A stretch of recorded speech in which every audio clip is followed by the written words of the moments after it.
Welcome back to our special edition of Insight. We're with the University of the West Indies Vice Chancellor, Sir Hilary Beckles, and we are at the regional headquarters of the UWI. And we were onto the whole issue of governments growing by 5%, and you're passionate to get it there. We hear of the Jamaican government's low inflation model, the decision to have the BOJ independent, and the right time modernization of the economy. But when all is said and done, your chief client are the students. And ever so often we hear of deregistration. So the challenge of not just getting funds from the governments, but students getting funds to come to and to stay here, that must be a major challenge. It is indeed very stressful. But at the same time, as I said, growing the university, creating opportunities for students in different disciplines. And now that we have globalized university, we have institutes now in China, we have institutes in New York, in Lagos, Nigeria, with many others to come. Students can now participate at this moment in which the university is not only growing at home, but growing internationally. So there's a new spirit of engagement, yes. We are also aware that in some societies, poverty is increasing. The vast majority of our students, when we assessed the demographics, the majority of our students are from what we might classify as working class households. So in that sense, we are a university with a large base of students, both young and mature adults from working class families, who are struggling to keep their families together and to keep employment and so on. So that is our primary catchment area. We have about 20% of our students who are probably drawn from middle class families, upper class families, and who have access to resources to enable them to fund their own education. But that is the minority stream. So the question therefore is, how do we expand access for the masses of young people? And we are a university that is committed not only to excellence, we are committed to being ethical.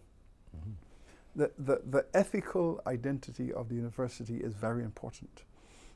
We are not a business in the sense that we can take hard and fast decisions about clients. While the university must be managed in a business-like fashion, it is not a business. It is an institution for public empowerment, and the resources must be used efficiently and effectively. So the models of good business are the models that we use in the management of the affairs of the institution.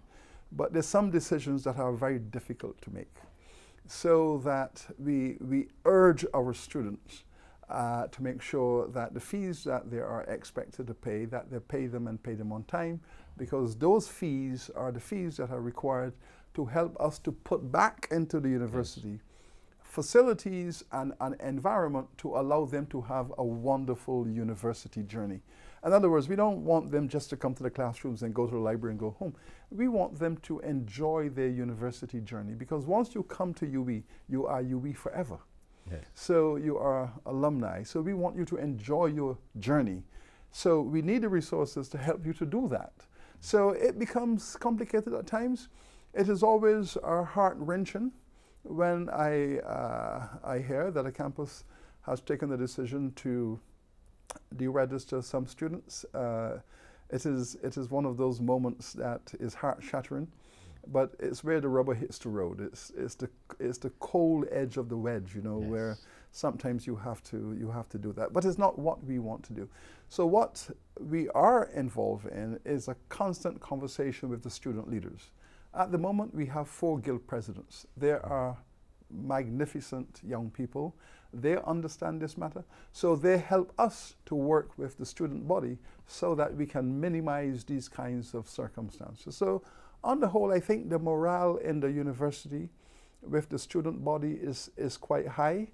The best way we test that is to hear from their leaders, the guild presidents and their committees.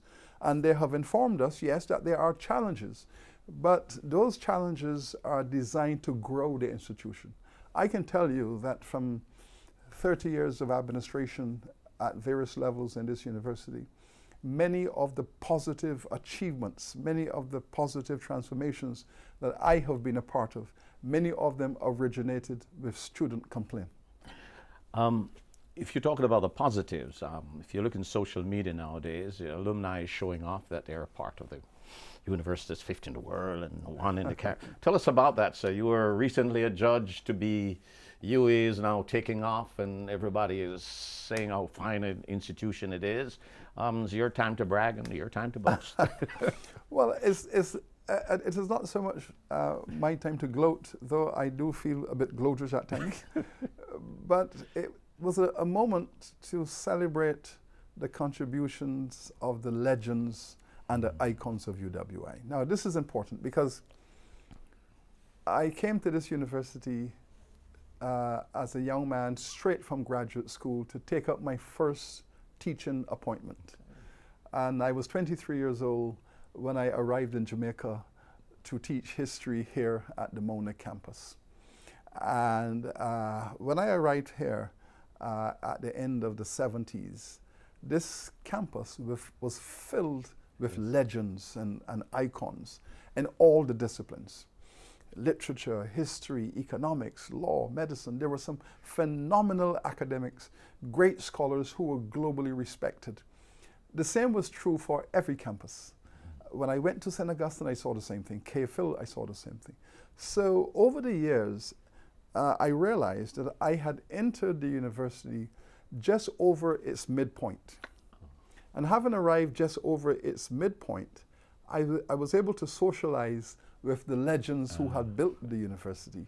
And I was able now, from my midpoint, to look to the future and to be a colleague of the subsequent legends. Yes. So in a sense, I was in a position to see and to experience for myself 70 years of the phenomenal contribution of those who have built this UWI.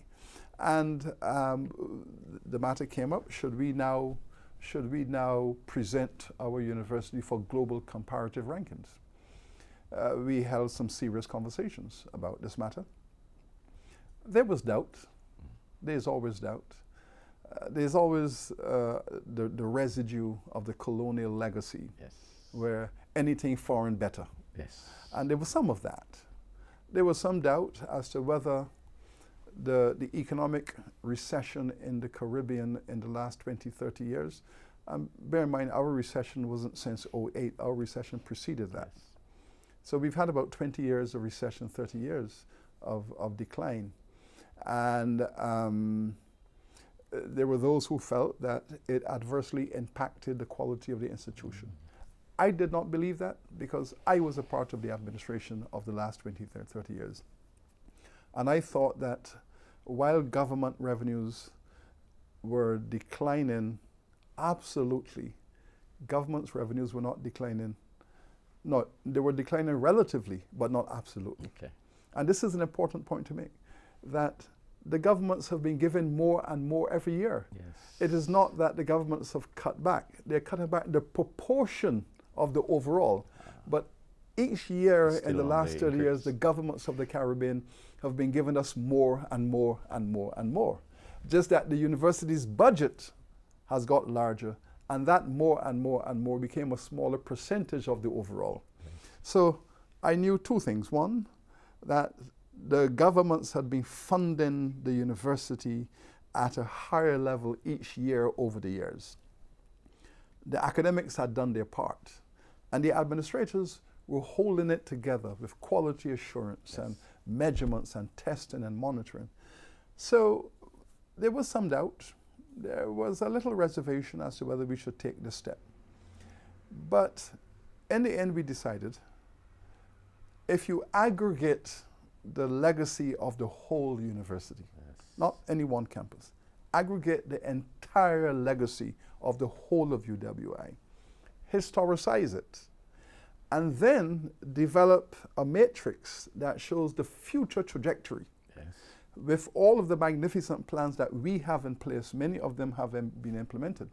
The fact, for example, that UE has gone global, that we now have institutes on the continents of the world, that UE is now a global institution. We have students in China right now at our center.